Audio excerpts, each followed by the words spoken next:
Thank you, Mr. Chair. Mr. Chair, the Liberals tonight have talked a lot about equalization. The minister said we are increasing fiscal equalization by nearly $970 million. I'm wondering, though, I've spent about 7 hours this week so far in Committee of the Whole, and I'm wondering, are Liberal ministers or members allowed to use the word oil in these debates?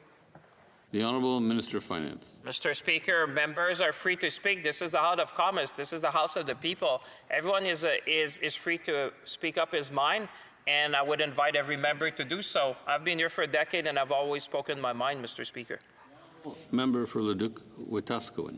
So, Mr. Speaker, in August of 2017, the National Energy Board issued a decision, and it said this: the NEB will consider upstream and downstream greenhouse gas emissions in determining whether these projects are in the public interest. That effectively killed Energy East or any East-West pipeline. Does the minister agree that upstream and downstream GHG emissions should be considered before oil and gas projects are allowed in Canada?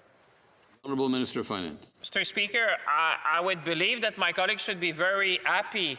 There's a lot for him to be happy, because now we're talking about project of national interest, and you've seen just recently that we had all the premiers coming together with the Prime Minister to build Canada strong, Mr. Speaker. We want to build an energy corridor, we want to build this country, and I can see in his eyes that he's happy as well, because we're going to build a Canada strong. The Honourable Member. Mr. Speaker, according to the Canadian Energy Regulator, in 2023, Canada imported $19.5 billion worth of crude oil imported to Canada. This included $2.5 billion worth of oil imported into Canada from Nigeria.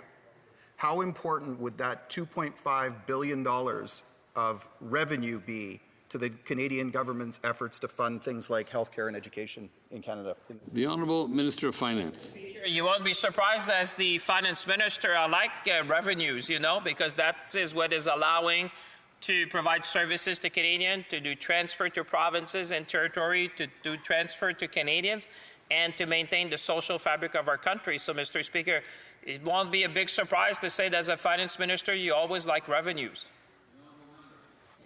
Speaker, that $2.5 billion worth of oil coming from Nigeria and $2.1 billion coming from Saudi Arabia, $4.6 billion, is not subject to the same rigorous reporting on upstream and downstream emissions as oil coming from Alberta, Saskatchewan, and Newfoundland and Labrador. Does the minister think that's fair? Minister.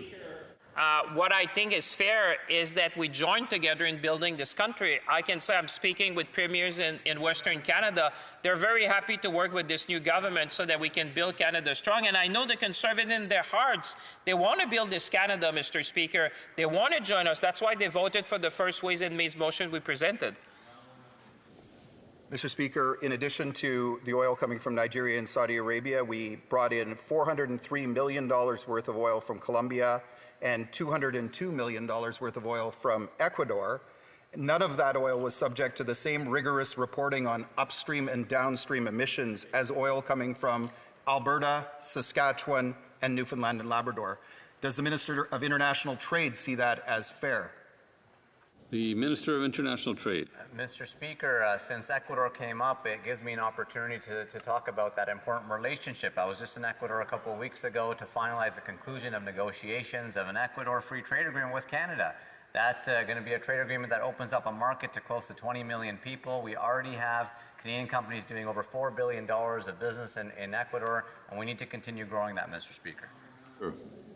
Mr. Speaker, the top producing countries for oil in the world are the U.S., then Saudi Arabia, then Russia. Russia's number 3, just ahead of Canada. Do either of the ministers or anybody in this government realize that when we refuse to sell Canadian oil and gas to the world, that countries are forced to buy that oil from Russia? Therefore, the Canadian government's energy policy is a pro-Russia energy policy. Does that seem reasonable to either minister? The Honourable Minister of Finance. Mr. Speaker, I just wish the member would have been in Saskatoon recently, would have seen that there's unity in this country like we have never seen before. People want to build, Mr. Speaker. They want to make sure our resources go to market. That should be a moment that all the Conservatives celebrate, because the Western premiers, and I know many of them, they text me quite often, they want to make sure that we build things together, and we're quite happy to build with them. just one last time want to hear an answer to this question. Does either minister believe that oil coming from Nigeria, Saudi Arabia, Ecuador, or Colombia should be subject to the same rigorous emission standards as oil coming from Alberta, Saskatchewan, or Newfoundland and Labrador? Please answer the question. Minister of International Trade.